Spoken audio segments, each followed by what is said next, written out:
santripreneur ini bukan artinya santri ini kan selalu berhubungan dengan urusan yang agama saja. Urusan agama itu urusan tanggung mas'uliyah diniyah, tapi santri juga punya tanggung jawab mas'uliyah batoniyah, punya tanggung jawab mas'uliyah ijtimaiyah, tanggung jawab kemasyarakatan juga ada.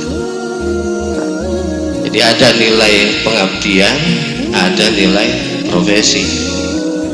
Nilai pengabdian itu ya untuk diri sendiri dan bisa memberikan manfaat ke sekitarnya. Nilai profesi itu profesionalisme, kemampuan untuk dia menjalani tuntutan dan kebutuhan hidupnya. Jadi santri ini bisa jadi apa saja, jadi setan juga bisa.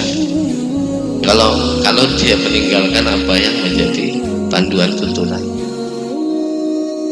Nah, di era ini banyak istilah orang bangga dengan istilah out the box. Bagus, keren. Out the box. Ini luar biasa berbeda dari yang lain. Tapi saya bisa ingatkan, out the box ini bukan berarti tidak dalam frame. Ini bahaya. Out the box itu dalam Islam, dalam istilah kita itu kan ada manhajiyahnya, ada frame-nya, ada polanya, ada pakemnya. Kalau tidak, liar bablas, tidak terkendali. Ini yang bahaya. Jadi out the box ini keluar dari kotak kecil, yang betul itu keluar ke kotak yang besar. Jadi kita nggak perlu takut untuk keluar dari kotak yang kecil, tapi harus tetap di dalam kotak yang besar. Kalau tidak di dalam kotak, itu tabrak-tabrakan nantinya. Liar, mungkin ada yang kebawa angin kemana, karena nggak ada pakemnya. Nah, ini yang bahaya juga.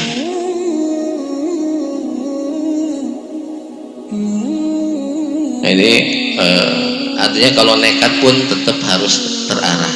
Nah, ini bicara tentang kemajuan teknologi entrepreneurship. Nah, sekarang kata orang-orang di sana itu kita sudah masuk ke era society 5.0.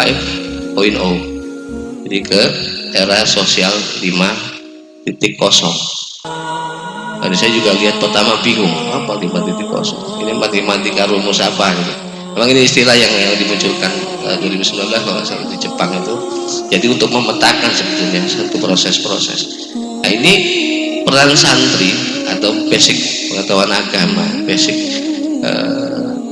implementasi karakteristik agama ini menjadi penting, karena 5.0 ini adalah kolaborasi dari kecerdasan buatan dan kecerdasan sosial.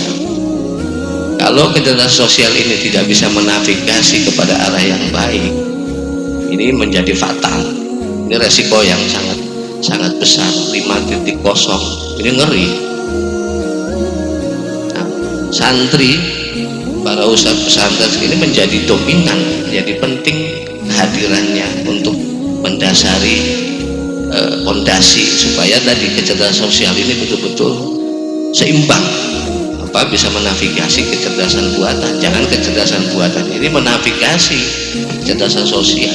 Ini kan satu situasi yang berjalan dari 3.0 ya, pembentukan infrastruktur atau basis daripada digitalisasi sampai ke 4.0 revolusi bagaimana global orang serba digital.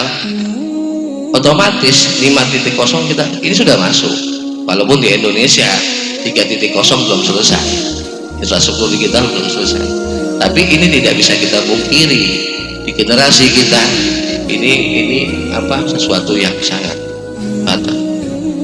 Quran juga menyampaikan, mengingatkan kepada kita, walasyalladzina amanu tarakum min khalfihim dzurriyyatan di'afan walyattaqullaha walyaqul qawlan sadida. Mestinya kita khawatir untuk meninggalkan generasi yang lemah. Kuncinya tetap takwa pada Allah. Takwa itu ya tadi betul-betul menjalankan amanahnya, amanah Allah, perintah hal-hal yang baik, menjaga umatnya, menjaga keseimbangannya. Wal yaqulu qawlan sadida. Jadi bukan soal perkataan benar saja. Wal yaqulu qawlan sadida, memberikan solusi yang solutif. Jadi kata sadida ini bisa bermakna solutif. Jadi memberikan arahan yang solutif. Ya kalau cuma kita mau benahin tapi nggak diarahkan secara ini penting. Nah, bagaimana caranya? Ya memang pesantren ini sangat membantu, karena pesantren ini kita sadari bahwa pesantren ini kan mencetak dua. Pertama, pesantren ini mencetak mutafaqihin fiddin, orang-orang yang memperdalam ilmu agama, jadi pondasi dirinya supaya mawas, supaya siap, bukan hanya urusan pada Allah saja sebetulnya, karena bicara agama ini Islam itu komprehensif, urusan sosial, ekonomi semua ada. Untuk apa? Untuk menjadi rijalul Islam. Akhirnya dia menjadi tokoh-tokoh perbaikan untuk dirinya, untuk keluarga, masyarakat. Jadi orang udah pesantren pulang, wah ini udah kerjanya mimpin taklim ini. Jadi kalau ada ini jadi apa, santri kaget. Itu kan tren sekarang saja. Sebenarnya dari dulu kan sudah ada contoh. Samsul Marif ini sudah contoh. Artinya ini sudah berjalan. Ya, kita jangan juga terjebak pada frame-frame bahwa santri ini lemah. Santri ini banyak belum kompak, itu saja. Nah, saya harap ya ini menjadi proses kompakisasi. Kompakisasi ini menjadi penting bersama-sama sih. Tadi untuk merawat dan menghantarkan anak-anak kita, generasi selanjutnya ini betul-betul menjadi generasi yang tangguh, yang bukan hanya suruh untuk perang, untuk bersaing saja, tapi juga menjaga dirinya. Karena tadi ini era yang harus menjadi kesiapan kita semua, dari yang ada sekarang sampai bagaimana mempersiapkan generasi nanti, estafet ini terawat dengan baik. Nah, ini penting kita jaga tadi. Karena tadi bagaimana kecerdasan sosial itu menjadi fondasi utama untuk bisa menavigasi kecerdasan buatan tadi, teknologi yang sangat maju. Karena Rasulullah sendiri kan menyatakan innama bu'istu li utammima makarimal akhlaq. Jadi untuk menyempurnakan akhlak mulia. Supaya apa? Menyempurnakannya dalam orientasi minallah ilallah lillah. Tapi dalam ajaran Islam sendiri kan bahwa fondasi pertama bagaimana membentuk akhlak yang mulia dan terarah orientasinya. Kalau akhlak mulia tidak punya wakaf juga sulit. Akan liutammima makarimal akhlak, bukan li makarimal akhlak tapi liutammima makarimal akhlak. Itu untuk menyempurnakan orientasinya.